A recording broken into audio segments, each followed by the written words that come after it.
चलिए हम देखते हैं साइंस के एनसीईआरटी क्लास 7 के 11 चैप्टर है। चैप्टर के नाम है जंतु और पादप में परिवहन। देखते हैं। आप जानते हैं कि सभी जीवों को जीवित रहने के लिए भोजन, जल और ऑक्सीजन की आवश्यकता होती है। उन्हें इन सभी पदार्थों को अपने शरीर के विभिन्न अंगों तक पहुंचाना होता है। साथ ही जंतुओं को उन भागों में उत्पन्न अपशिष्ट पदार्थों का परिवहन उस स्थान तक करना होता है जहाँ से उन्हें बाहर निकाला जा सके। क्या आप जानते हैं कि यह सब कैसे संभव हो पाता है? क्या यहाँ पर कोई एक चित्र दिया गया है?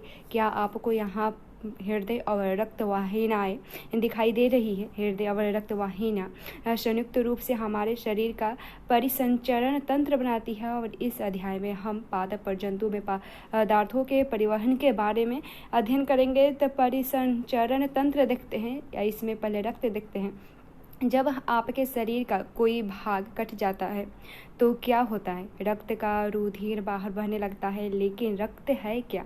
रक्त वह तरल पदार्थ है या द्रव है जो केवल वाहिनियों में प्रवाहित होता है। यह पाचित भोजन को क्षुद्रांत यानी छोटी आंत से शरीर के अन्य भागों तक ले जाता है। फेफड़ों से ऑक्सीजन को भी रक्त ही शरीर की कोशिकाओं तक ले जाता है। और रक्त शरीर में से अपशिष्ट पदार्थों को बाहर निकालने के लिए उनका परिवहन भी करता है। रक्त विभिन्न पदार्थों को किस प्रकार ले जाता है? रक्त एक द्रव्य है जिसमें विभिन्न प्रकार की कोशिकाएं निलंबित हो रहती है और रक्त का तरल भाग प्लाज्मा होती है। रक्त में एक प्रकार की कोशिका एन लाल रक्त कोशिका यानी RBC होती है, जिनमें एक लाल वर्णक होता है जिसे हम हेमोग्लोबिन कहते हैं। हेमोग्लोबिन ऑक्सीजन को अपने साथ संयुक्त करके शरीर के सभी अंगों में और अंततः सभी कोशिकाओं तक परिवहन करता है। हीमोग्लोबिन की कमी होने पर शरीर की सभी कोशिकाओं को कुशलतापूर्वक ऑक्सीजन प्रदान करना कठिन हो जाता है। हीमोग्लोबिन की उपस्थिति के कारण ही रक्त का लाल रंग होता है। रक्त में अन्य प्रकार की कोशिकाएं भी होती है जिन्हें श्वेत रक्त कोशिका WBC कहते हैं। ये कोशिकाएं उन रोगाणुओं को नष्ट करती है जो हमारे शरीर में प्रवेश कर जाते हैं। बूझो खेलते समय गिरा और उसके घुटने में चोट लगी, कटे हुए स्थान से रक्त बहने लगे और रक्त बहने लगे और अपने आप रुक गया और कटने के स्थान पर गहरे लाल रंग का एक थक्का जम गया। देखकर बूझों को परेशानी हुआ और रक्त का थक्का बन जाना उसमें एक अन्य प्रकार की कोशिकाओं की उपस्थिति के कारण होता है जिसे हम पेटुकाणु यानी प्लेटलेट्स कहते हैं। देखते हैं रक्त वाहिकाएं क्या हैं। शरीर में विभिन्न प्रकार की रक्त वाहिनियाँ होती हैं जो रक्त को शरीर में एक स्थान से दूसरे स्थान तक ले जाती है। आप जानते हैं कि अंतःश्वसन के समय ऑक्सीजन की ताज़ा आपूर्ति फेफड़ा को भर देती है। रक्त इस ऑक्सीजन का परिवहन शरीर के अन्य भागों में करता है। साथ ही रक्त कोशिकाओं से कार्बन डाइऑक्साइड सहित अन्य अपशिष्ट पदार्थों को ले जाता है। इस रक्त को वापस हृदय में लाया जाता है जहां से यह फेफड़ों में जाता है। फेफड़ों से कार्बन डाइऑक्साइड बाहर निकल जाती है। जैसे कि आपने अध्याय 10 में पढ़ा कि इस प्रकार शरीर में 2 प्रकार की रक्त वाहिनियाँ पाई जाती हैं।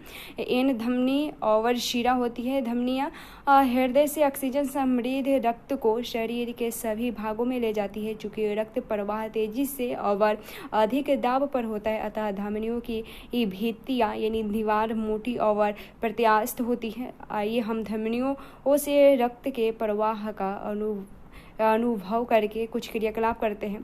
तो अपने दाहिने हाथ की मध्य और तर्जनी उंगलियों को अपनी बाईं कलाई के भीतरी भाग पर रखिए। और क्या आपको कोई स्पंदन गति महसूस होती है? यह स्पंदन क्यों होता है? यह स्पंद नाड़ी स्पंद कहलाता है और यह धमनियों में प्रवाहित हो रहे रक्त के कारण होता है। देखिए कि 1 मिनट में कितने बार स्पंद होता है। आपने कितने नाड़ी स्पंद गिने? प्रति मिनट स्पंदों की संख्या स्पंदन दर कहलाती है। विश्राम की अवस्था में किसी स्वस्थ वयस्क व्यक्ति की स्पंद दर सामान्यतः 72 से 80 स्पंद प्रति मिनट होती है। अपने शरीर में अन्य ऐसे भागों का पता लगाइए जहां पर नाड़ी स्पंद को अनुभव कर सकते हैं और अपने सहपाठियों के साथ भी हम नाड़ी स्पंद कर सकते हैं।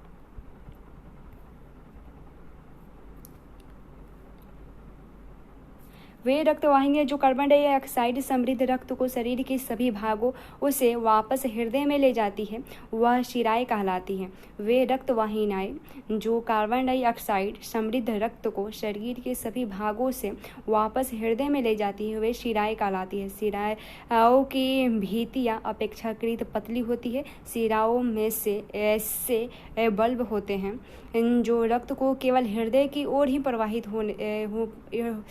करने देते हैं। क्या आपको धमनियाँ उन छोटी छोटी वाहिनियों में विभाजित होती दिखाई देती है और ऊतकों में पहुंचकर वे पुनः अत्यधिक पतली नालियों में विभाजित हो जाती है। उन्हें कोशिकाएं कहते हैं। कोशिकाएं पुनः मिलकर शिराओं को बनाती है जो रक्त को हृदय में ले जाते हैं।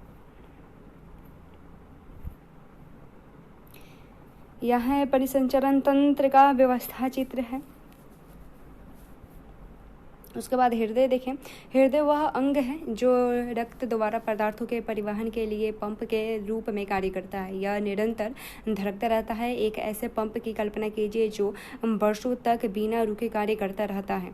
यह बिल्कुल असंभव प्रतीत होता है, फिर भी हमारा हृदय जीवन पर्यंत बिना रुके रक्त को पंप करने का कार्य करता रहता है। आइए हम हृदय के बारे में कुछ और जानकारी प्राप्त करें। हृदय वक्ष गुहा में स्थित होता है। हृदय वक्ष गुहा में स्थिर होता है जिसका निचला सिरा थोड़ी बाईं ओर झुका रहता है और अपनी उंगलियों की भीतरी ओर मोड़ कर, जैसे यहाँ चित्र में दिया गया है, तो अपनी उंगलियों को भीतरी की ओर मोड़ कर मुट्ठी बना लीजिए और आपके हृदय का माप यानी साइज लगभग आपकी मुट्ठी के बराबर होता है। जरा सोचिए, यदि हृदय में कार्बन डाइऑक्साइड और ऑक्सीजन की समृद्ध रक्त परस्पर मिल जाए तो क्या होगा। ऐसी स्थिति उत्पन्न न होने देने के लिए हृदय 4 कक्षों में बटा होता है और ऊपरी 2 वक्ष आलिंद कहलाते हैं और निचले 2 कक्ष नीले कहलाते हैं। कक्षों के बीच का विभाजन दीवार ऑक्सीजन समृद्ध रक्त और कार्बन डाइऑक्साइड से समृद्ध रक्त को परस्पर मिलने नहीं देती है।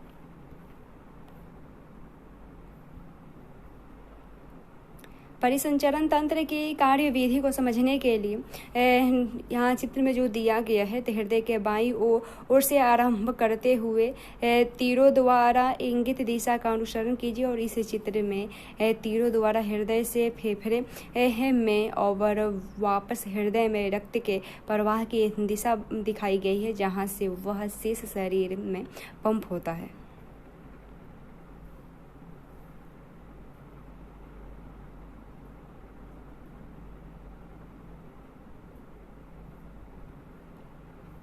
उसके बाद हृदय स्पंद देखें तो हृदय के कक्ष की भित्तियाँ पेशियों की ही बनी होती है और ये पेशियाँ लयबद्ध रूप से संकुचन और विश्रांति करती है। यह लयबद्ध संकुचन और उसके बाद होने वाली लयबद्ध विश्रांति दोनों मिलकर हृदय स्पंद यानी हार्ट बीट कहलाता है। याद रखिए कि हृदय का स्पंद जीवन के यानी हृदय का स्पंदन जीवन के हर क्षण होता रहता है। यदि आप अपने वक्ष की बाईं तरफ हाथ रखें तो अपने हृदय स्पंद यानी धड़कन को महसूस कर सकते हैं। चिकित्सक आपके हृदय स्पंद को मापने के लिए आपके हृदय स्पंद को नापने के लिए चिकित्सक स्टेथोस्कोप नामक यंत्र का उपयोग करते हैं।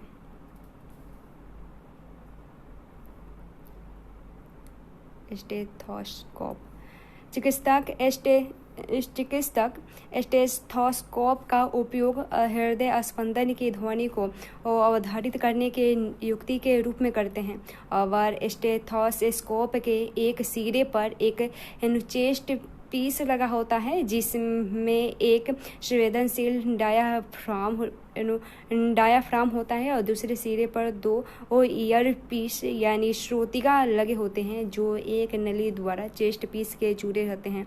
चिकित्सक स्टेथोस्कोप का चेस्ट पीस आपके हृदय के स्थान पर रहकर श्रोतिकाओं से स्पंदनों की ध्वनि का अध्ययन करते हैं जिससे अपने आप को हृदय की स्थिति का आकलन करने में सहायता मिलती है। आइए हम अपने आसपास उपलब्ध सामग्रियों से स्टेथोस्कोप का एक मॉडल बना कर सीखते हैं।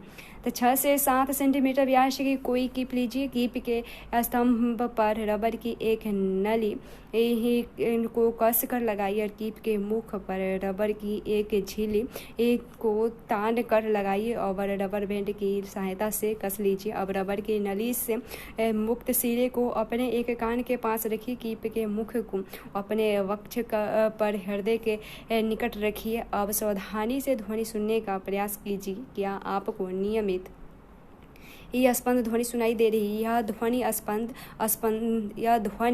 हृदय स्पंदनों की है। और आपका हृदय 1 मिनट में कितना बार धड़कता है? 4 से 5 मिनट तक दौड़ने के बाद पुनः हृदय स्पंदन की दर ज्ञात कीजिए। अपने प्रेक्षकों की तुलना कीजिए अपनी तथा अपने मित्रों के विश्राम अवस्था में तथा 4 से 5 मिनट दौड़ने के बाद हृदय स्पंदन तथा नाड़ी स्पंदन दर सारणी 11.2 में रिकॉर्ड कीजिए। और क्या आपको अपने हृदय स्पंदन और नाड़ी स्पंदन दर के बीच कोई संबंध दिखाई देता है? प्रत्येक हृदय स्पंदन धमनियों में एक स्पंदन उत्पन्न करता है। प्रति मिनट धमनी में उत्पन्न स्पंद हृदय स्पंदन दर को बताती है। हृदय के विभिन्न कक्षों की लयबद्ध गति रक्त के परिसंचरण और पदार्थों के परिवहन को बनाए रखती है। बूझो जानना चाहता है कि क्या स्पंज और हाइड्रा में भी रक्त होता है? स्पंज और हाइड्रा जैसे जंतुओं में कोई परिसंचरण तंत्र नहीं पाया जाता। जिस जल में वे रहते हैं वहीं उसके शरीर में प्रवेश करके उनके भोजन और ऑक्सीजन की आपूर्ति कर देते हैं। जब जल बाहर निकलता है तो वह अपने साथ कार्बन डाइऑक्साइड और अपशिष्ट पदार्थों को ले जाता है। अतः उन्हें परिसंचरण हेतु रक्त के समान तरल की आवश्यकता नहीं होती है। आइए अब हम शरीर द्वारा कार्बन डाइऑक्साइड के अतिरिक्त अन्य अपशिष्ट पदार्थों की निकासी के विषय में अध्ययन करें। इससे पहले देखते हैं रक्त परिसंचरण की खोज विलियम हार्वे 1578 से 1657 नामक में किया था। और इस विलियम हार्वे नामक एक चिकित्सक ने की थी जो अंग्रेज थे। और उन दिनों यह मान्यता थी कि रक्त शरीर की वाहिनियों में ढोलन करता रहता है। इस मत के लिए हार्वे का उपहास किया गया और उन्हें परिसंचारित यानी सर्कुलेटर कहा गया था। और उनके अधिकांश रोगियों ने उनसे उपचार कराना बंद कर दिया था। तथापि हार्वे की मृत्यु से पहले परिसंचरण के बारे में उनके विचार को जीव विज्ञान तथ्य के रूप में मान्यता मिल गई थी। उसके बाद देखते हैं जंतुओं में उत्सर्जन। देखते हैं, आपको याद होगा कि शरीर में अपशिष्ट पदार्थ के रूप में उत्पन्न कार्बन डाइऑक्साइड फेफड़ों द्वारा किस प्रकार उच्छ्वासन के क्रम के दौरान शरीर में बाहर निकल जाती है। यह भी ध्यान रखिए कि अपाचित भोजन बहिक्षेपण प्रक्रम द्वारा मल के रूप में शरीर से बाहर निकल जाते हैं। आइए अब हम यह मालूम करें कि अन्य अपशिष्ट पदार्थ शरीर द्वारा कैसे बाहर निकल जाते हैं। आपके मन में यह प्रश्न उठ सकता है कि आखिर ये अपशिष्ट पदार्थ आते कहाँ से है? जब हमारी कोशिकाएं अपना कार्य करती है तो कुछ पदार्थ अपशिष्ट के रूप में निर्मुक्त होते हैं। अधिकांशतः ये पदार्थ विषाक्त होते हैं, इसलिए उन्हें शरीर से बाहर निकालने की आवश्यकता होती है। जीवों द्वारा कोशिकाओं में निर्मित होने वाले अपशिष्ट पदार्थों को बाहर निकालने के प्रक्रम को उत्सर्जन कहते हैं। और उत्सर्जन में भाग लेने वाले सभी अंग मिलकर उत्सर्जन तंत्र कहलाते हैं। उसके बाद देते हैं मानव उत्सर्जन तंत्र। देखते हैं तो रक्त में उपस्थित अपशिष्ट पदार्थों को शरीर से बाहर निकाला जाना चाहिए। यह किस प्रकार का होता है? इसके लिए रक्त को छानने की व्यवस्था की आवश्यकता होती है। यह व्यवस्था वृक्क यानी गुर्दों में उपस्थित रक्त कोशिकाओं द्वारा उपलब्ध की जाती है। जब रक्त दोनों वृक्कों यानी गुर्दों में पहुंचती है तो उसमें उपयोगी और हानिकारक दोनों ही प्रकार के पदार्थ होते हैं। उपयोगी पदार्थ को रक्त में पुनः अवशोषित कर लिया जाता है। जल में घुले हुए अपशिष्ट पदार्थ मूत्र के रूप में पृथक कर दिए जाते हैं। वापस गुर्दों से मूत्र वाहिनियों से होता हुआ मूत्राशय में जाता है। और मूत्र वाहिना नली के आकार की होती है और मूत्राशय में मूत्र संचित होता रहता है। मूत्राशय से एक पेशीय नली जुड़ी होती है जिसे मूत्र मार्ग कहते हैं। और मूत्र मार्ग का मूत्र मार्ग का दूसरा शिला खोरा होता है जिसे मूत्र रंध्र कहते हैं और जिससे मूत्र शरीर से बाहर निकाल दिया जाता है। गुर्दा, मूत्रवाहिना, मूत्राशय और मूत्र मार्ग सम्मिलित रूप से उत्सर्जन तंत्र बनते हैं। कोई वयस्क व्यक्ति सामान्यतः 24 घंटे में 1 से 1.8 लीटर मूत्र करता है। मूत्र में 95% जल, 2.5% यूरिया और 2.5% अन्य अपशिष्ट उत्पाद होते हैं। यह हम सभी का अनुभव है कि गर्मियों में हमें पसीना आता है और पसीने में जल और लवण होता है। बूढ़ों ने देखा कि गर्मियों के दिनों में प्रायः पसीने के कारण कपड़ों में सफ़ेद धब्बे दिखाई देते हैं, विशेषकर उन स्थानों में जहां अधिक पसीना होता है। धब्बे पसीने में उपस्थित लवणों के कारण बनते हैं। क्या अनुस्वेदन या पसीने आने का कोई विशेष प्रयोजन होता है? हम जानते हैं कि मिट्टी से बने घरों में रखा पानी ठंडा हो जाता है। इसका कारण यह है कि घरों के छिद्रों से रिस कर पानी उनकी बाहरी सतह पर आ जाता है और जब यह पानी वाष्पित होता है तो घरे में बचा शेष पानी ठंडा हो जाता है। ठीक उसी प्रकार पसीना भी हमें अपने शरीर को ठंडा बनाए रखने में सहायता करता है। कुछ बात कभी कभी किसी व्यक्ति के गुर्दा काम करना बंद कर देता है। ऐसे किसी संक्रमण अथवा चोट के कारण होता है और गुर्दे के अक्रिय हो जाने की स्थिति में रक्त में अपशिष्ट पदार्थों की मात्रा बढ़ जाती है। ऐसे व्यक्ति को अधिक दिनों तक जीवित रहने की संभावना कम होती है। तथापि यदि कृत्रिम में गुर्दा द्वारा रक्त को नियमित रूप से छान कर उसमें से अपशिष्ट पदार्थों का हटा दिया जाए तो उसके जीवन काल में वृद्धि संभव है। इस प्रकार रक्त के छनन की विधि को अपोहन यानी डायलाइसिस कहते हैं। उसके बाद जंतुओं के शरीर में अवशिष्ट रसायनों के निष्कासन की विधि जल की उपलब्धता पर निर्भर करती है। मछली जैसे जलीय जंतु कोशिका के अपशिष्ट उत्पादों को अमोनिया के रूप में उत्सर्जित करते हैं जो सीधे जल में घुल जाती है। पक्षी, छिपकली, सर्प और जैसे कुछ अन्य जंतु अपने शरीर में अपशिष्ट पदार्थों का उत्सर्जन अर्ध घन यानी सेमी सॉलिड पदार्थ के रूप में करते हैं जो मुख्यतः श्वेत रंग का यौगिक यानी यूरिक अम्ल होता है। मानव द्वारा उत्सर्जित अपशिष्ट पदार्थों में यूरिया प्रमुख है। उसके बाद देखते हैं पादपों में पदार्थों का परिवहन देखते हैं। अध्ययन 1 में आपने पढ़ा कि पौधे अपनी जड़ों द्वारा मृदा से जल और खनिज पोषकों का अवशोषण करके उन्हें पत्तियों को उपलब्ध कराते हैं। पत्तियां जल तथा कार्बन डाइऑक्साइड का उपयोग कर प्रकाश संश्लेषण के प्रक्रम द्वारा पौधे के लिए भोजन बनाती हैं। अध्याय 10 में आपने यह भी पढ़ा कि सभी जीवों को भोजन उनके लिए ऊर्जा का स्रोत होता है तथा जीव की प्रत्येक कोशिका में ग्लूकोज का विखंडन होने से ऊर्जा निर्मुक्त होती है। कोशिकाएं इस ऊर्जा का उपयोग जीवन की मूल क्रियाविधि को संपादित करने में करती है। अतः यह आवश्यक है कि जीव की प्रत्येक कोशिका को भोजन उपलब्ध कराया जाए। क्या आपने कभी इस प्रश्न पर विचार किया है कि पौधे की जड़ों द्वारा अवशोषित जल तथा पोषक तत्व पत्तियों तक किस प्रकार पहुँचाए जाते हैं? पौधे के वे भाग जो भोजन नहीं बना सकते पत्तियों द्वारा निर्मित भोजन किस प्रकार प्राप्त करते हैं? देखते हैं जल और खनिजों का परिवहन देखते हैं। पादप मूल यानी पौधे के जड़ों द्वारा जल और खनिजों को अवशोषित करते हैं। मूल यानी जड़ों में मूल रोम होते हैं। वास्तव में मूल रोम जल में घुले हुए खनिज पोषक पदार्थों के जल के अंतर्ग्रहण के लिए मूल के सतह क्षेत्र फल यानी जल के सतह क्षेत्रफल को बढ़ा देते हैं। मूल रोम मृदा कणों के बीच उपस्थित जल के संपर्क में रहते हैं। क्या आप अनुमान लगा सकते हैं कि जल किस प्रकार मूलों से पत्तियों तक पहुंचाता है और पादपों में किस प्रकार का परिवहन तंत्र पाया जाता है? जी हाँ, बूझो सही है। और बूझो कह रहा है, बूझो का विचार है कि शायद पादपों के सभी भागों में जल और परिवहन के लिए पाइप बने होते हैं, जैसे कि हाँ हमारे घरों में जल की आपूर्ति के लिए होता है।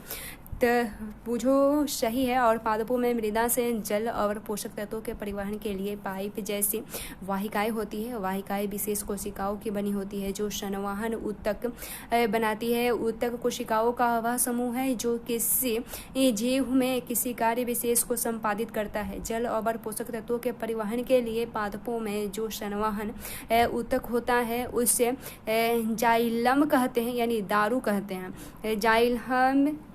जाइलम चैनलों यानी नलियों का सतत जाल बनाता है जो मूलों को तनों और शाखाओं के माध्यम से पत्तियों से जोड़ता है और इस प्रकार बना तंत्र पूरे पादप में जल का परिवहन करता है। आप जानते हैं कि पत्तियां भोजन का संश्लेषण करती है। भोजन को पादप के सभी भागों में ले जाया जाता है। यह कार्य एक संवहन ऊतक द्वारा किया जाता है जिसे फ्लोएम यानी पोषवाह कहते हैं।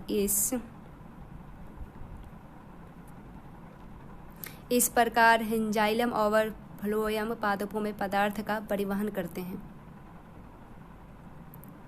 क्रियाकलाप देखें तो बड़ी साइज का एक आलू लीजिए और उसके ऊपरी छिलके को उतार लीजिए। उसके एक सिरे को काट कर चपटा आधार बना लीजिए। अब दूसरे सिरे पर एक गहरी खोखली गुहा बनाइए। गुहा को शक्कर के घोल से आधे तक भर दीजिए और अब आलू में एक पिन घुसा कर घोल के स्तर को चिन्हित कर लीजिए।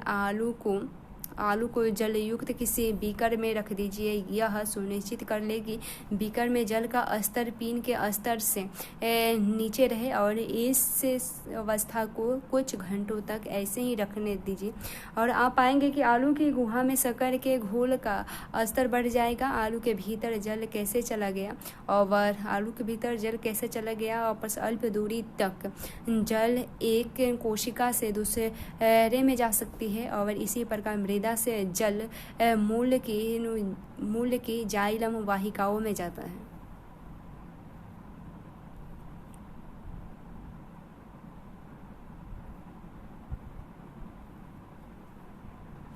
वाष्पोत्सर्जन देखते हैं तो कक्षा 6 में आपने पढ़ा कि पादप वाष्पोत्सर्जन के प्रक्रम द्वारा बहुत अधिक जल निर्मुक्त करते हैं। पादप मृदा से खनिज पोषक तत्व और जल अवशोषित करते हैं और शोषित किया गया सारा जल पादप द्वारा उपयोग नहीं किया जाता है।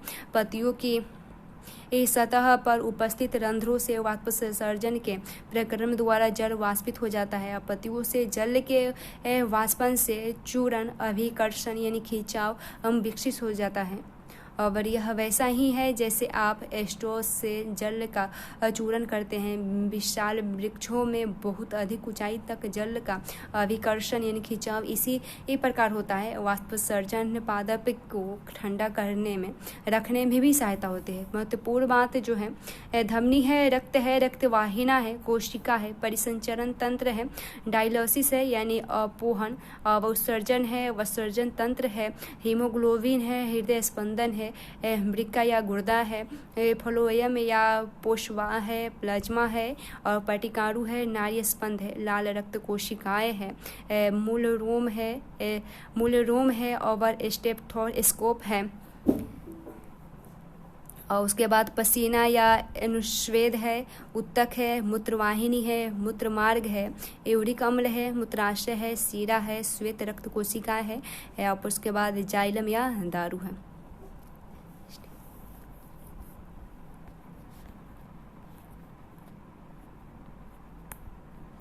उसके बाद देखते हैं रक्त का कोई विकल्प नहीं है।